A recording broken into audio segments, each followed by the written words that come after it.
Olá pessoal, tudo bem com vocês? Bom, espero que sim. Pessoal, no vídeo de hoje nós iremos aí estar aprendendo com o Salmo de número 2. Convido você a pegar sua Bíblia, pega também papel, pega também caneta para você ali anotar aquilo que saltar diante dos seus olhos, porque eu creio que Deus ele vai falar ao nosso coração também, vai nos ensinar aqui profundamente através da palavra dele. Amém, pessoal? Aqui em Salmo, no capítulo de número 2, começa dizendo assim, ó: por que se amotinam as nações e os povos imaginam coisas vãs? Então começa com uma pergunta retórica, né? Por que se amotinam as nações e os povos imaginam coisas vãs? Os reis da terra se levantam e os príncipes juntos se mancomunam contra o Senhor. Esse aqui, se mancomunar, é a mesma coisa de se ajuntar contra o Senhor, né? De se posicionar contra o Senhor. Então aqui diz que os reis da terra, eles se levantam. E os príncipes juntos, eles se ajuntam, né? Contra o Senhor e contra o seu ungido, dizendo: rompamos as suas ataduras e sacudamos de nós as suas cordas. Já de início aqui, pessoal, nesse salmo, no capítulo de número 2, nós vemos aí uma grande resistência espiritual contra o governo de Deus, né? Começa com uma pergunta, mas por que eles agem dessa forma? Daqui a pouco nós iremos aí entender o porquê, né, dessa pergunta, porque não faz sentido, né? O contexto desse salmo, ele vai passar justamente isso para nós, né? Não faz sentido uma nação, não faz sentido reis e príncipes se levantarem contra Deus, se levantarem contra o governo de Deus, não faz sentido, né? Porque, pessoal, há uma resistência espiritual, né? Sempre houve uma resistência espiritual contra o governo de Deus, contra o governo do Altíssimo, uma oposição, pessoal. E a raiz, né, de toda essa resistência, a raiz de todo esse espírito de rebeldia contra o reino dos céus, né, ele se deu lá atrás, né, no início de tudo ali, a respeito de Satanás, quando ele ainda ocupava ali a posição de anjo de luz. A Bíblia diz lá em Isaías, no capítulo 14, que foi achado iniquidade no coração dele, né? E a respeito dele é dito, né, que ele dizia no coração dele: acima das estrelas de Deus exaltarei o meu trono, subirei acima das mais altas nuvens e serei semelhante ao Altíssimo, né? Então nós vemos aqui uma raiz de desobediência, uma oposição que iniciou lá atrás, lá no início de tudo, quando foi achada iniquidade no coração ali, né, de Lúcifer. Ele ainda era um anjo de luz.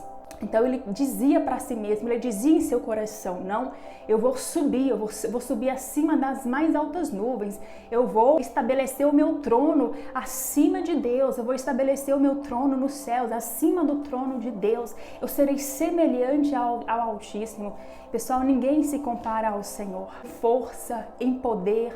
Ninguém se compara ao Senhor em sabedoria, ninguém se compara ao Senhor em justiça, ninguém se compara ao Senhor em amor.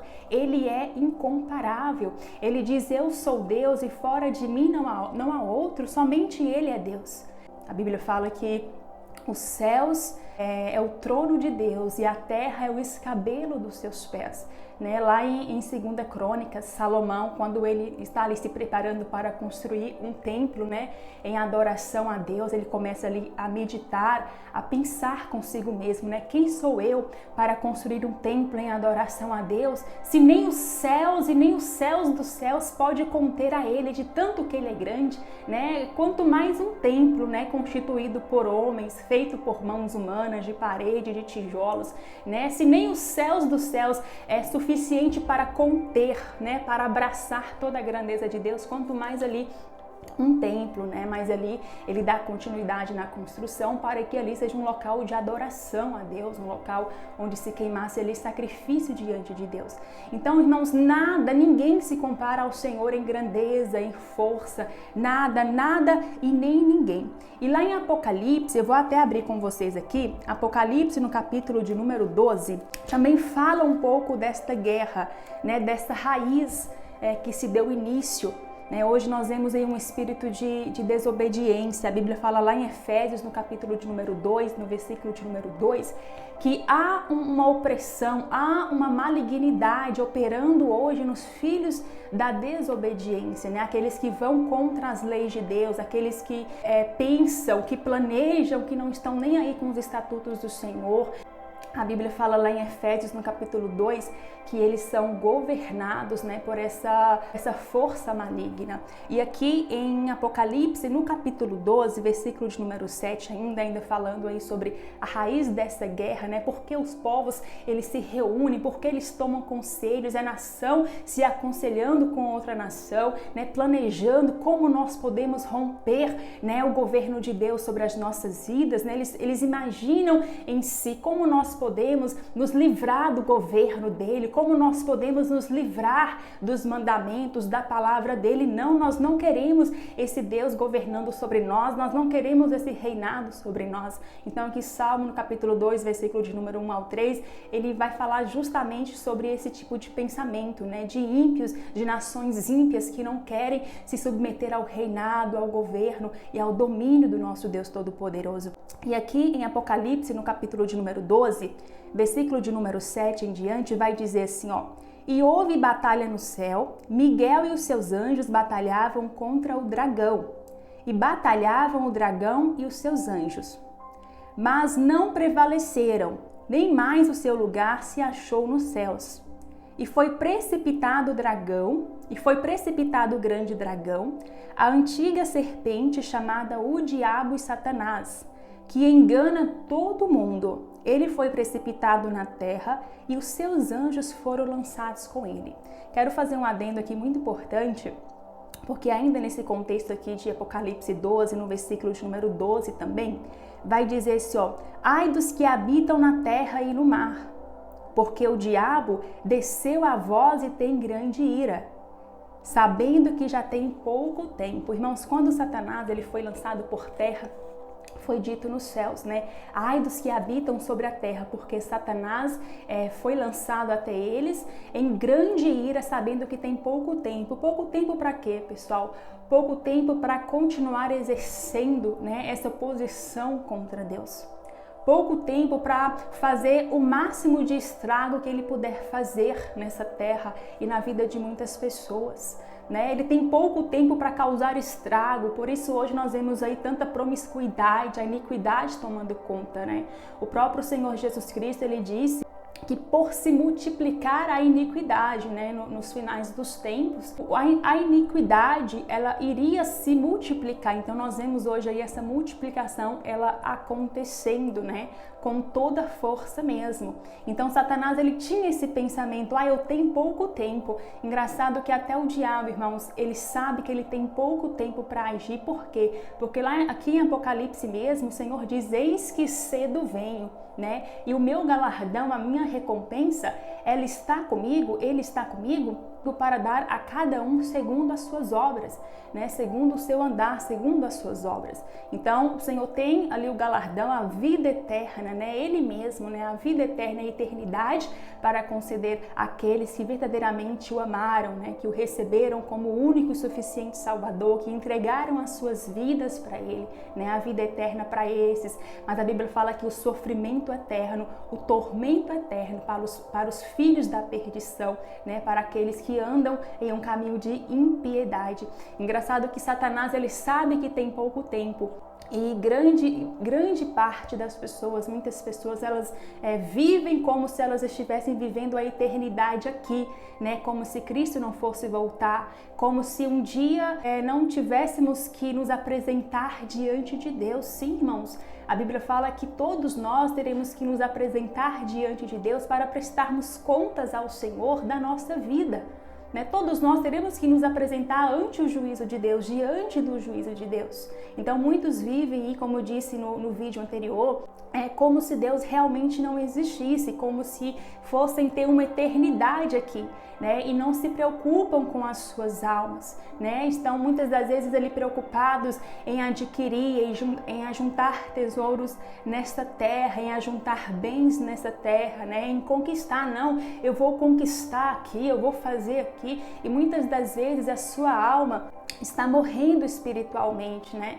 Então nós temos que estar aí, pessoal, bem atentos com isso, né? Satanás sabe que tem pouco tempo e nós viveríamos de forma relaxada e nós viveríamos como se nós tivéssemos muito tempo.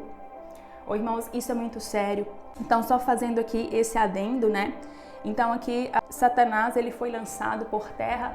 Então esse espírito de rebeldia ele começa aqui, né? Esse espírito de rebeldia contra Deus, contra o Senhor, né? Ele teve início lá atrás. E hoje a Bíblia fala que Satanás ele continua operando hoje nos filhos da desobediência. Voltando aqui, pessoal, em Salmos, no capítulo de número 2, há algo muito engraçado aqui, né? No versículo de número 4 diz assim, ó: aquele que habita no céu se rirá, o Senhor zombará deles. Por quê, irmãos? Deus ele se ri diante desse comportamento de rebeldia das nações contra ele. A Bíblia fala que Deus se ri diante desse comportamento. Porque nós podemos fazer uma comparação aqui, pessoal. É como se fosse uma formiga, né? As nações pagãs, as nações ímpias pelejando contra Deus. É como se fosse uma formiga tentando derrotar um elefante. Quais seriam as chances, irmãos, dessa formiga obter ali a vitória? Então, por isso que Deus ri. Porque Deus ele olha para a terra, lá em 2 Crônicas, a Bíblia fala que os olhos do Senhor, eles passam por toda a terra, né, para mostrar-se forte com aqueles cujo coração é perfeito para com ele. Então, os olhos do Senhor estão sobre a terra, né? O Senhor Deus, ele conhece os pensamentos, ele conhece as intenções. E Deus aqui, ele se ri, né? A Bíblia fala, aquele que habita no céu se rirá, o Senhor zombará deles. O Senhor ri, porque o Senhor é grande. O Senhor ri, irmãos, porque Deus é poderoso. Ele diz lá em Isaías, operando eu, quem impedirá? Não há nada e nem ninguém, irmãos, que pode ir contra o governo de Deus. Não há nada e nem ninguém que pode ir contra os estatutos do Senhor, contra o domínio de Deus. A partir do momento que eu começo a intentar no meu coração a ir contra Deus, é como se eu estivesse cavando ali a própria cova, né? Deus me livre disso, misericórdia. Continuando aqui em Salmo, no capítulo de número 2, no versículo de número 5, vai dizer assim, ó: então lhes falará na sua ira e no seu furor os confundirá. Versículo de número 6 ao 9 diz: eu, porém, ungi o meu rei sobre o meu santo monte Sião. Recitarei o decreto, o Senhor me disse, tu és o meu filho, eu hoje te gerei. Pede-me e eu te darei as nações por herança e os confins da terra por tua possessão. Tu os esmigalharás com uma vara de ferro, tu os despedaçarás como a um vaso de oleiro. Irmãos, isso aqui fala do domínio que foi dado a Cristo. Né? O Senhor Jesus, ele diz lá no Evangelho de Mateus, capítulo 28, versículo 18, ele vai dizer, né? É-me dado todo o poder no céu e na terra.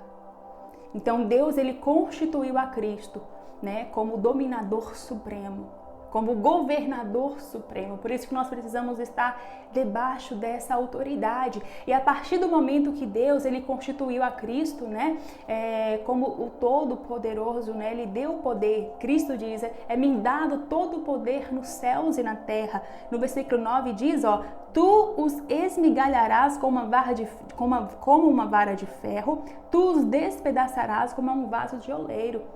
Irmãos, ainda que as nações ímpias, ainda que povos ímpios, né, se planejam, se ajuntam para planejar contra as leis de Deus, contra as verdades do Senhor, né, ainda que eles tentam pelejar contra os céus, irmãos, é por pouco tempo. Né? O Senhor Deus ele já datou ali um tempo específico, uma data específica, onde ele vai fazer o que precisa ser feito. Né? Lá no Evangelho de Lucas, no capítulo 3, no versículo 17, é dito: ele tem a pá na sua mão e limpará a sua eira, e ajuntará o trigo no seu celeiro, mas queimará a palha como fogo. Né? Então aqui em Salmo, no versículo de número 9, Salmo 2:9, fala dessa limpeza que está nas mãos de Cristo fazer. Né? Está dessa justiça que está nas mãos de Cristo operar, e Ele fará, irmãos, na hora certa, no momento determinado por Deus, vai ser executado a justiça do Senhor. Né? Ele tem a pá nas suas mãos, Ele é aquele que vai fazer ali toda a limpeza. Aqui no versículo de número 10, irmãos, eu vejo como um alerta ao povo de Deus. Né? Eu vejo como um alerta à igreja do Senhor.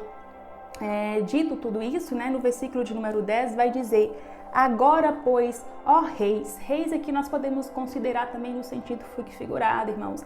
Lá em Apocalipse, no capítulo de número 5, a Bíblia fala que Cristo nos comprou com o sangue precioso dele para Deus e nos fez reis e sacerdotes, né? E nós, comprados por bom preço, comprados pelo sangue de Cristo, a Bíblia fala que nós somos reis e sacerdotes e reinaremos ali sobre a terra. Então a palavra vem à igreja, ao povo de Deus também, né? E dizendo agora, pois, ó reis, sede prudentes, deixai-vos instruir, né? Nós devemos deixar-nos ser ensinados por Deus, instruídos por Deus. Até mesmo esses povos aqui que se ajuntam contra o Senhor, né? Se ainda se arrependerem, né? Se ainda verdadeiramente deixarem ali os seus maus caminhos, ainda há esperança, né, irmãos? Enquanto há vida, há esperança. Então, se eles se deixarem ser instruídos por Deus, né? Se eles se deixarem ser guiados por Deus, verdadeiramente o Senhor Deus é aquele que se compadece.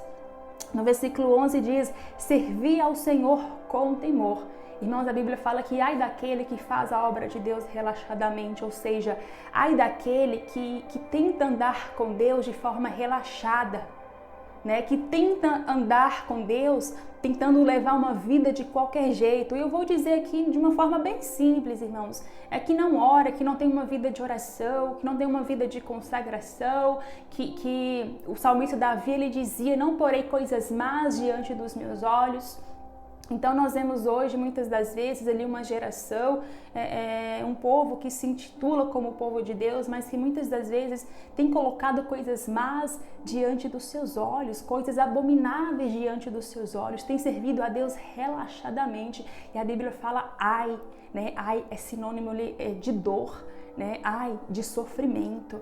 Então, o sofrimento, a dor eterna, o sofrimento eterno também é o que aguarda aqueles que servem a Deus de forma fingida, né? Muitas das vezes ele de forma relaxada, não tem verdadeiramente um compromisso com Deus, não tem verdadeiramente um compromisso com a palavra do Senhor. Isso aqui é muito sério, né? Servir ao Senhor com temor e alegrai-vos com tremor. No versículo de número 12, veja só que diz assim, ó: beijai o filho.